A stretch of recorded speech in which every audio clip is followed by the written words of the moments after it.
Doug, which Egyptian authors do you think would be strategic for Christians to plunder from? So this is, I think, getting Augustine's, we should plunder the Egyptians. Which Egyptian authors should we plunder from? So I would, I'll just tell you the ones that I've profited from the most. I would say, or a great deal.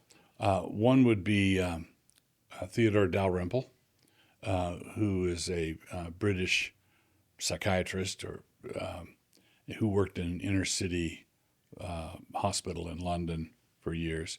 He's written books, Life at the Bottom, Our Culture, What's Left of It, Romancing Opiates.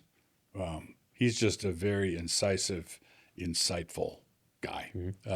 So that's Theodore Dalrymple, which is a pen name. It's not his real name. I would say Thomas Sowell would be another one. I love Thomas Sowell. I love reading Thomas Sowell. I read a boatload of his books. He is kind of dispassionate and boring. As you want, which is how you want your economists generally. But the stuff he's talking about is not boring at all. So he's not a great stylist, and he's a just the facts ma'am kind of guy, and he appears to me to be relentless in saying whatever the data would encourage you to say. So, and I don't have any reason to believe he's a professing Christian. Right. So he's another person I would plunder. So Thomas Sowell, I've profited greatly by. Theodore Dalrymple, Thomas Sowell. Another one would be Rene Girard. He's sort of a quasi-Egyptian mother, Israelite father. He's Catholic. He's a weird Catholic. He's a weird Catholic. Weird Catholic. He got dragged into Catholicism. He got dragged through the hedge backwards into Catholicism, and was sort of a secular scholar who started seeing stuff in literature. His first novel was Deceit, Desire, and the Novel. I think did I say novel? His first book was Deceit, Desire, and the Novel. And if you want to start reading Girard with Sowell, The Vision of the Anointed, I would start with The Vision of the Anointed, but then go anywhere you want after that.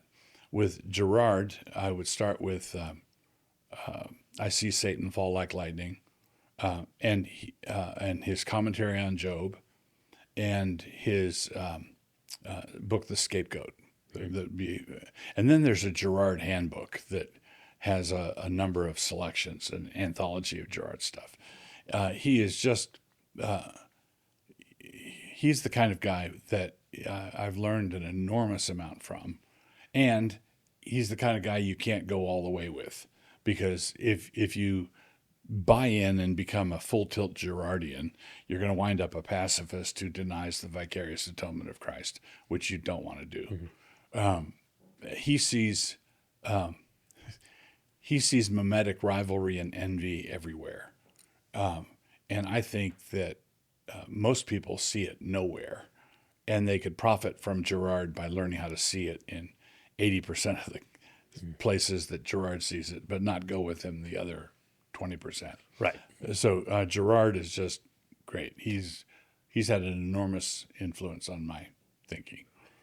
Are there any differences between is there a difference in your mind between plundering an Egyptian author like Plato or Aristotle, who's been dead for a couple of millennia, or a Renaissance author like Machiavelli, and a more recent one? Do you do anything different when you're thinking about plundering? Are there any extra precautions you take in one way or the other? Yeah, the extra precautions you would have to take. Well, it's hard because even if you said, I am not going to plunder anything from Aristotle, I'm sorry, you're doing it all day, because his contributions and Plato's contributions are so woven into the history of, I think it was Alfred North Whitehead that said the history of philosophy is just a footnote to Plato. And even if that's an overstatement, it's not grotesquely an overstatement. And so when you're engaging with Plato or learning something from him, you are also engaging with thousands of years of commentary and scholarship and factions and zealous disciples of and ardent opponents to. You're stepping into a huge symposium, and it's hard to get the floor. You just have to budget for that. With being into Gerard is kind of like following an indie band that most people haven't heard of. Okay. Right. But the people who know, right? And so that'd be the difference I would make. And you have to be prepared. I think the older authors, you have to be prepared to fight off the true believers. Like, and Gerard has his true believers also. But because Gerard just died a few years ago, the true believers, Gerardian true believers, are like are very sectarian. It's a niche intellectual tradition, and they're true believers who've read everything. And you're dealing with a sectarian. When you're dealing with a hardcore Platonist, you're dealing with someone who's the Pope of the one true church. There's this long history of commentary and consensus and stuff.